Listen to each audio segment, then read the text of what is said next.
Tinanggihan din ng prosecution ito pong argumento ng depensa sa medical condition ng dating Pangulong Duterte. Binanggit nila dyan, bumiyahe siya tapos nagsalita pa ng halos 1 oras sa Hong Kong bago po naaresto.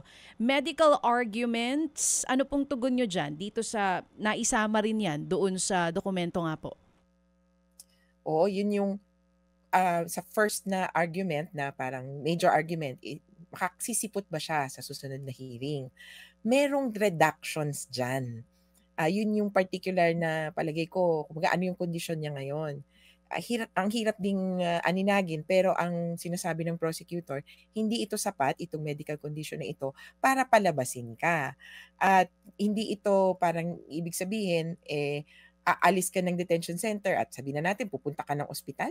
Parang ang naintindihan ko kasi redacted nga, itong kondisyon mo hindi mo kailangang nasa labas ka ng detention facility. Kaya ka naming sagutin. Kaya mo yang magawa kung anumang treatment sa loob ng detention facility.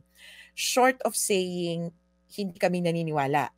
May punto naman na ang problema redacted, pero hindi kami naniniwala na itong kumbaga blank, itong sitwasyon mo ay kailangan kang ilabas all the time o sa pangmatagalang panahon.